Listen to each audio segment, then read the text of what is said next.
Hey everyone, welcome. Hey everyone, welcome to 3.7 Point Slope Form Notes. So, we are going to learn about the third and final form of a linear function. And by form, I mean there are different ways to write the equation for a linear function. The first one is slope-intercept, or y equals mx plus b. This is the one we want because it's the easiest one to work with. When we graph it, we start at the y-intercept, which is b, and then we follow the slope, which is rise over run. So it tells us from this point how far up and over to go to get to the next point. The next form we talked about was standard form. This is the one where x and y are on the same side. And this is the one where you could, and I'm going to use my pen real quick, cross out the y's and solve for x to get the x-intercept. And then what we did next is we crossed out the x's, like this, and found the y-intercept. And then we drew a line through those 2 points. So this one just gives you 2 separate points called the x-intercept and the y-intercept. Whereas this one gives you the y-intercept, and the slope is kind of like your directions for getting to the next point. And the slope can keep going all the way across the line. And then the next one, the newest one that we're going to talk about today, is called point slope. So for this one, you need a point in the slope. The difference between this one and slope-intercept is the point is not necessarily the y-intercept. So you can use any point on the line at all. Whereas up here, you use the slope and it has to be the y-intercept. This is a little bit easier because it doesn't have to have the y-intercept. It can be any point that's on the line.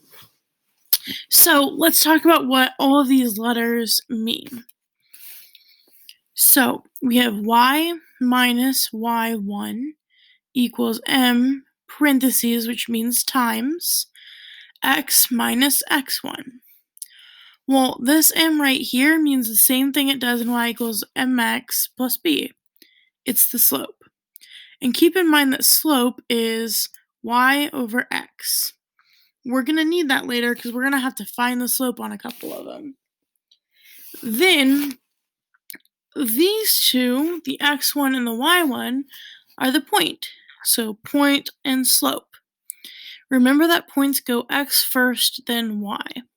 The little ones next to them mean that they come from the first point, and they are different than this y and this x. Because what's going to happen is these two things are going to stay as your variables. Okay, so these are called the variables. And what that means is we don't want to fill in what the regular x and the regular y are. Okay, and I know this is taking a second. There we go. So these two don't change, but all three of the other pieces do. We're going to plop the slope in front of the parentheses because it always goes in front of x. And then we're going to put the point here and here. Notice how the x part of the point is going next to the x, and the y value of the point is going next to the y. One last thing before we start some examples is there's kind of a little tricky part going on here, and that is that there is a minus here and here. And what that means is that x1 and y1 will always change signs when they go in here because they're being subtracted. And I'll show you what this looks like in the first few problems. Okay, so what I'm going to do is I'm going to practice the same way you guys are going to do your assignment. So that way it's helping you learn how to do your assignment online and how to do the problems. So what I've done is I've given you guys the formula at the top of every slide on your homework. This is exactly what your homework is going to look like, except for it has a few more problems to practice with. And what you're going to do is this number right here, the first part of the point, that's your x1. the second part of the point is your y1, and then the slope over here is going to be m. And all you have to do is type that into this box. So notice how the formula starts with a y minus y1, which is 5. So I'm just plugging that number in right here. So y1 is 5, so I'm changing it to a 5, equals m, which is -3, parentheses, x minus x1, which is 2. So you just have to plug the right pieces into the right spots. And that's it, guys. Then we want this to convert to slope-intercept form, because that way we know what we can compare it to other equations easier, and it's in the form we're used to. Now, I've given you kind of some directions right here. So the first one says distribute. We put it in point-slope form, which is this one. And then distribute, well, you guys know what distribute means. You're going to take this number in front of the parentheses and multiply it to everything on the inside. Okay, kind of like this. Okay, so I'm going to leave the left side the same. Y minus 5 equals. I didn't say do anything with this side yet.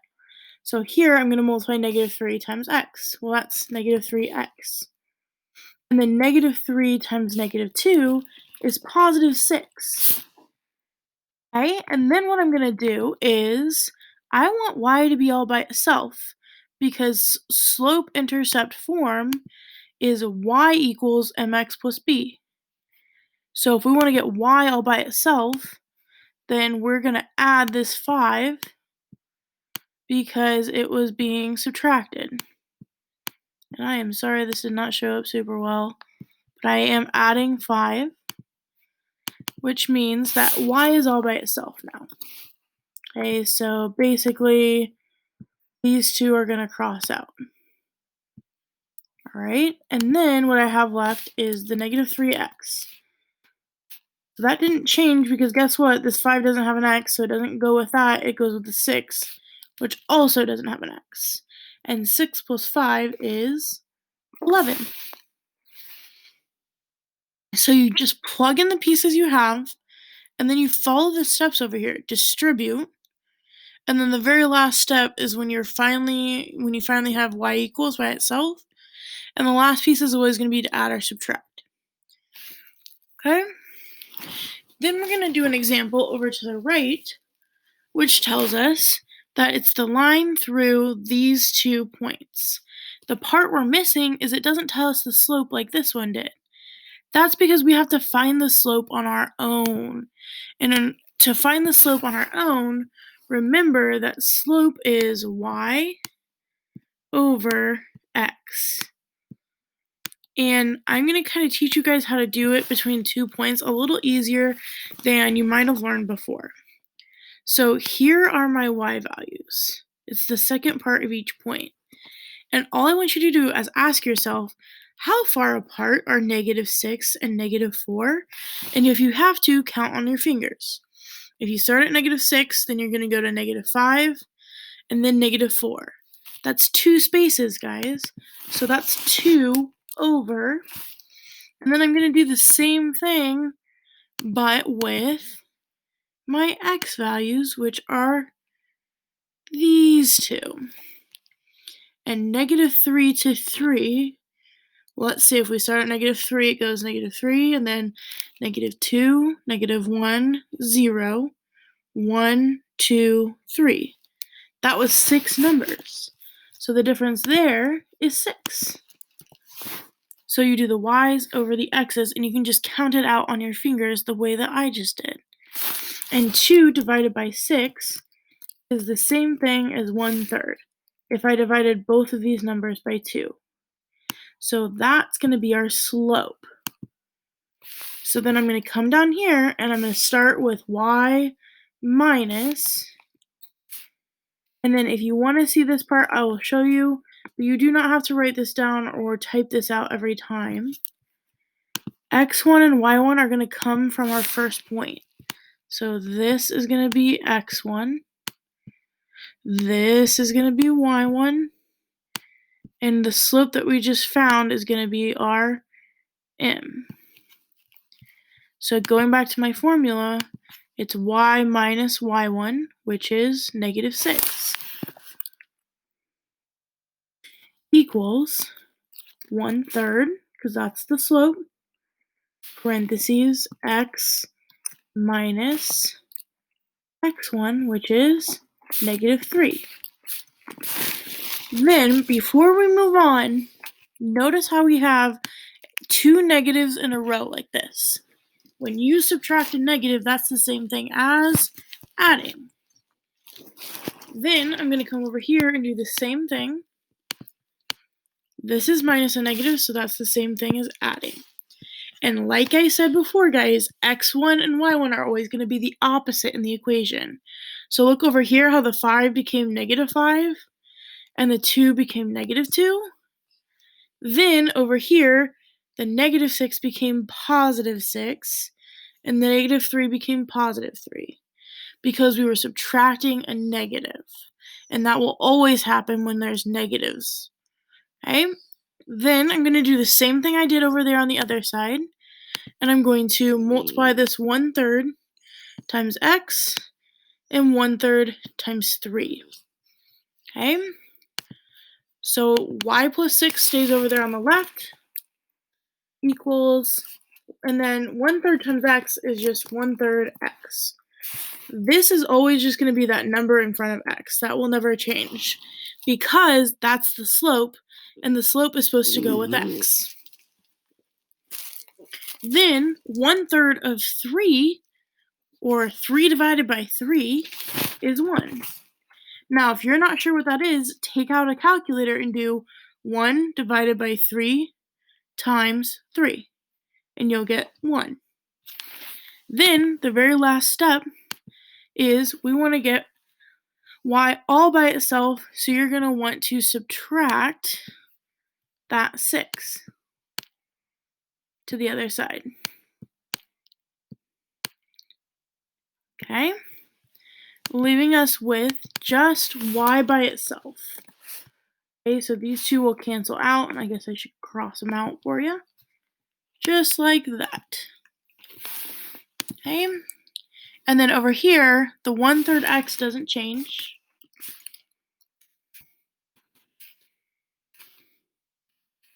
And 1 minus 6 is negative 5. And you're done. The only thing about this one is we had to do one extra step first to find the slope, and then the same exact thing is happening afterwards. Okay, I'm going to do one more of each type, just so you have 4 examples to look back at. Okay, so here we go. I'm going to go a little bit faster this time. This is x1. This is y1. Those two always come from the point.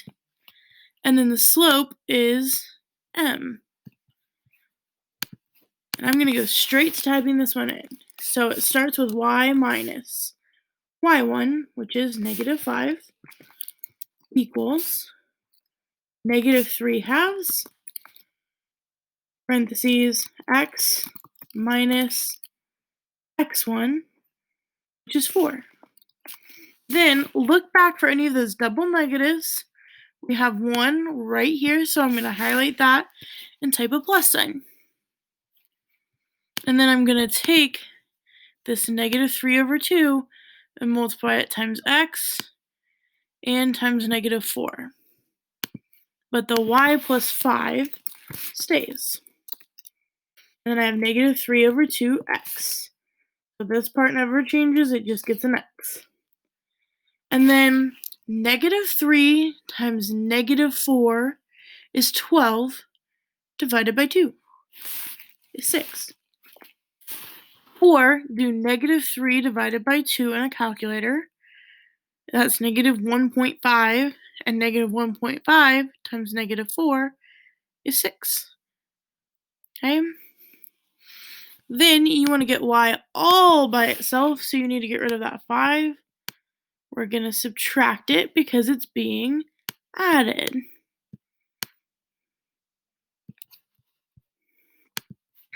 And then these will cross out, and you'll just have the y by itself.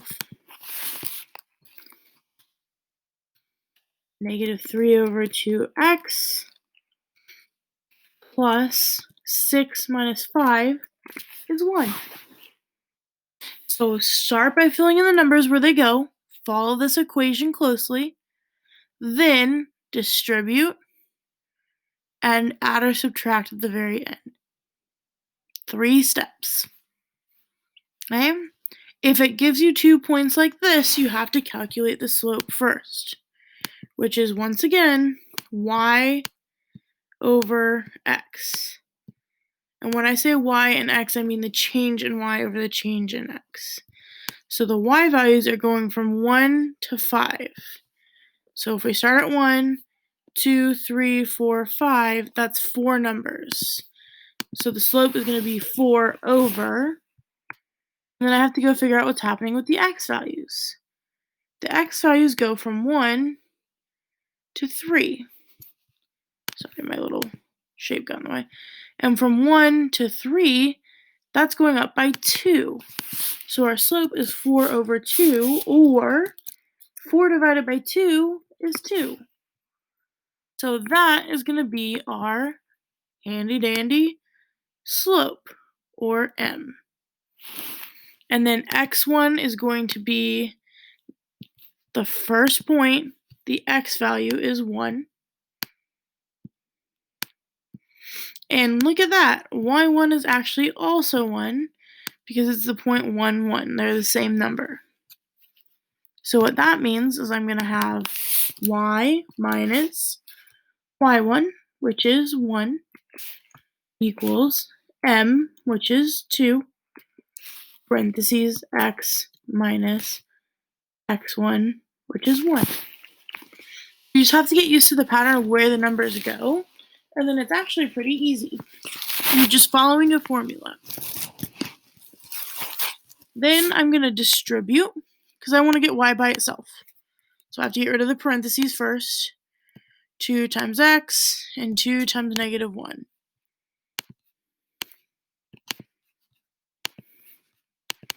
Okay, y minus 1 doesn't change yet. 2 times x is 2x, and 2 times negative 1 is negative 2. Then for your very last step, you're going to want to get rid of this minus 1. The opposite of minus is plus. So you're going to add 1 to both sides so that over here they cancel. And negative 2 plus 1 is negative 1. So y equals 2x minus 1. Okay? It's really the same thing, you just have to find the slope first on this one. But notice how the steps guide you through that. I'm doing that on purpose since we're doing this from home. And you guys don't have the ability to write it out like this. That's why I want you to do just the steps in between. Okay? You won't be able to write that you're minusing 5 on both sides, so I want you to visualize it instead. Then, on the very last one, we're going to graph it. Graphing is going to be super easy because, for instance, this first one just gives you 2 points. So 4, negative 3 means I'm going to go right 4, down 3. So I'm going to 4 on the x and negative 3 on the y. Negative 2, 5 means I'm going to negative 2 on the x, 5 on the y. And then you just draw me a line through those 2 points by dragging the blue ends. So I'm going to put this one next to this point, and this one all the way up here next to this point. Okay, and then sometimes I like to make mine bigger so you can actually see the arrows. And that's it, guys. On the next one, it says negative 5, 2 is our point. So negative 5, 2. And it has a slope of 3/4. That means that we are going to go up 3 over 4. And that's where we're going to put our next point. Right there. And then I'm going to put my line over here. And I know it's not going to be perfect always. And there we go. It at least goes through both of my points. That's good enough. I'll reset now. There you go. And then the third one on mine, I'm going to go right 2 up 1 and right 5 up 6. And then draw myself a line through those 2 points. Okay, so I'm going to drag this blue end above that point and this blue end below this point. See? And that's it. Just follow this formula that's on every page right here and you'll be fine.